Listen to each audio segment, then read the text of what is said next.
Good morning po, sirs. On the Quadcom hearing, bakit po canceled yung pagdinig bukas and when was the decision to cancel arrived at? Thank you for that question, Tina. Uh, the Quadcom chairs are already contemplating since last week to move the scheduled Wednesday Quadcom hearing, no? For several reasons. First reason, yung aming if you recall, no, lagi namin sinasabi kapag may mga witnesses, we want them to execute affidavits. Number two, even if they have executed their affidavits, we will have to vet them, no. Meron pong legal team ina-assist ang Quadcom to interview yung aming mga because marami po ang gustong magsalita. Marami po ang gustong magbigay ng testimonya. Ang amin pong palagay, kailangan aralin namin, no? Kung sino ho yung aming iharap doon sa usapin ng EJK, doon sa usapin ng drugs, at syempre doon din sa usapin ng Pogo. Now, because of the several witnesses who wanted to give their testimony before the Quadcom, we decided that we should maybe interview them all first. Tingnan namin, sino ba yung yung mas credible doon? And it will take a lot of time, no, para sa amin. So we decided that before we set this meeting, again, no, kailangan kumpirmado na kung sino yung ating ihaharap.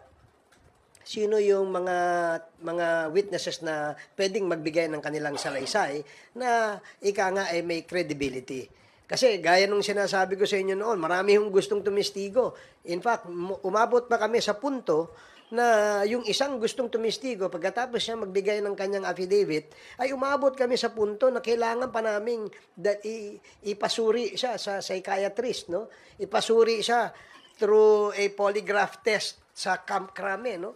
Para malaman namin kung ito ba'y nagsasabi ng totoo. Hindi ho madali, no, magpresenta ng witnesses. Kaya napag-usapan nga namin, kagaya ho kahapon ng hapon, na-decide na ho namin na i-cancel yung aming meeting supposedly for tomorrow, ngayong Wednesday, November 13, to give us more time hanggang next Thursday to interview, to set up our agenda, at tapusin po lahat ng pwede naming ma-interview. That is the reason why we had to cancel. Actually, 2 days ago, nag-decide na kami dyan eh. A week ago pa, pinag-uusapan na natin, Chairman. And then suddenly, kahapon parang last night, parang nakakita tayo na attend na raw sila. And ang problem natin dyan, we have already notified yung mga resource persons, especially yung mga galing sa Cebu, yung mga victims. And at the same time, meron po kami binibet na galing sa Isabela and I think one also from the north. And suddenly, naka-receive tayo ng mga ganong pronouncement that he will be attending. But of course, hindi pa naman po yun official na galing po sa former president that he will be attending on tomorrow's hearing. Unless and until that we have received any copy from him, then most likely. But it's hard to na makapag-ano na po tayo tomorrow because yung pronouncement and the invitation to other resource persons were already been canceled. Dagdagan ko lang yung sinabi ni Kong Dan, no? Kahapon pa na-cancel na namin yung aming hearing eh. At 6:30 p.m., the Quadcom chairs have already informed the Secretariat to send out notices to all our members and to all our invited resource persons na hindi po natin matutuloy yung ating hearing ngayong Wednesday, no? At all these notices via email, via digital and Viber notices, pinadala na ho yan kahapon pa lang. And wala ho kaming wala ho kaming confirmation pa kung sino yung a-attend eh. Wala naman ho nagsabi sa amin na may a-attend na sa Wednesday because as early as yesterday, we have already sent out cancellation notices. Kaya wala namang nagulat lang kami ngayon na meron palang gustong umattend, no? Welcome naman po yan sa atin. Kaya lang, na-cancel na po natin. And just to let everybody know that we have already postponed it for November 21st, Thursday next week. So lahat po ng inimbitahan namin na kinancel namin, ay iimbitahan ho namin ulit. Nang sa ganoon, mahaba-haba ho yung inyong preparasyon, mahaba-haba inyong oras para maka-attend dito sa aming Quadcom hearing sa next. Mr. Chairman, baka iniisip ko rin during the time that we have discussed that on Sunday, I think we finalized on Sunday. Baka may mga chairman na mole doon sa pag-uusap natin. Just kidding. Pero we already decided last Sunday pa po at pinormalize lang po namin yan kahapon, and that's the reason why we already have a meeting yesterday. Unfortunately, may mga gantong issue na darating daw po, and I think it's hard for us to really send invitation again to those who have been canceled resource persons. And kung wala naman talagang kung wala naman talagang direct statement ang ating former president na darating siya, tingin namin propaganda lang yung lumalabas ngayon sa internet, no, sa social media na darating siya. Kasi gusto rin naming dumating siya dahil pinagbantaan nga niya yung mga congressmen na sinasabi niya, sisipain daw niya, wala namang virtual kick. 'Di ba? So, mas maganda sana dumating siya dahil willing naman si Chairman Dan na magpasipa sa former president. Virtual kick. Tsaka napakahirap naman po kung na-cancel ng isang committee hearing. Para mag-imbita ka na naman, you need at least 3-day notice sa mga i-invite ninyo. So, masyado na pong short yung ilang oras. In fact, yung mga naging reason kung bakit po kami nag-issue ng subpoena for the second time, na-reissue po namin because we are following our rules dito po sa House. Sir, yung si Attorney Panelo kasi yung isa sa mga nag-confirm na pupunta raw po si former president. Tapos, with the cancellation of the hearing, may mga posts po kasi online saying na baka naduwag daw yung Quadcom. Alam mo, unang-una, hindi naman si Attorney Panelo inimbitahan namin.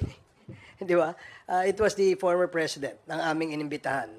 And we were informed that the lawyer or the counsel of the former president, where we also received letters from the law office of Attorney Delgra. Yun lang ang hinihintay namin na information. So kung social media, wala akong pupunta. Kung nagtatawag kayo ng mga vloggers, parang disrespect yan sa atin dito sa sistema ng ating imbitasyon. Do not invite in the social media. Kung gusto nyo, sumagot kayo, sulatan nyo kami.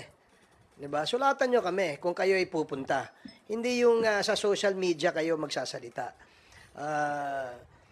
Of course, we appreciate the fact that pupunta ang ating dating Pangulo dahil yun naman po ang request ng ating mga kasamahan sa Quadcom, no? Na magkaroon ng talakayan, magkaroon ng palitan ng idea tungkol dito sa usapin sa EJK at usapin sa drugs, no? Na kung saan ay centerpiece ng kampanya ng ating dating administrasyon.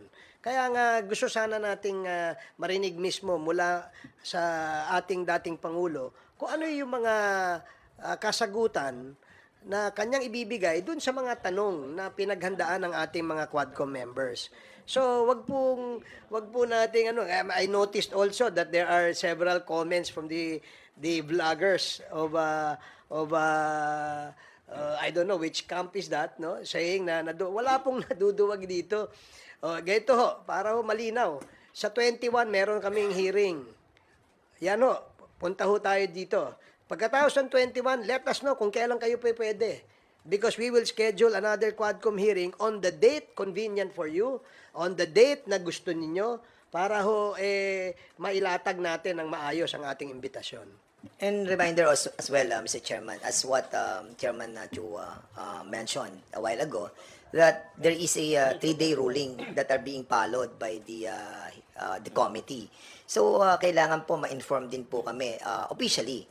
Wag po sana sa social media para at least lahat. Kasi pag social media, you can always deny it, di ba? Pwede kang hindi pumunta, tapos sasabihin, hindi naman formal yon. But of course, kapag ginawa po nating official ang lahat, then ano yan, resibo po yan. So I hope that prior to November 21 hearing, somebody or the lawyer of the former president will write the committee for his attendance. Maraming salamat po. Sir, clarification lang. At this point in time, walang natatanggap na kahit written or digital communication from the camp of former President Duterte na dadalos sana dapat sila bukas? Wala po kami natatanggap hanggang sa ngayon. Ang nakikita lang namin yung mga vloggers. So, hindi ho namin pinakikinggan yung mga vloggers kasi wala naman nung sinabing tama yan, kundi tirahin lang itong si Dan Fernandez eh. Kaya yun ho ang aming we wrote to them inviting them. Then we also gave them a notice of cancellation via email, via Viber text messages, and all other forms of communication. Yun lang ho ang iniintay namin. Kung meron hong letter sa amin, wala ho kami natatanggap. At dahil nga po, nung Monday pa, bago po sinabing pupunta si former president sa hearing, sinabi ho yun, na-cancel na namin eh. Di ba? Na-cancel na ho. Bigla hong nasabing pupunta. Hindi naman ho ganun ang proseso. Di ba? Ang proseso, may imbitasyon kami at hinihintay namin yung reply. But even prior to the reply to our invitation, ay na-cancel na po namin. Kasi nga po, sa nabanggit kong rason kanina kung bakit po namin kinancel.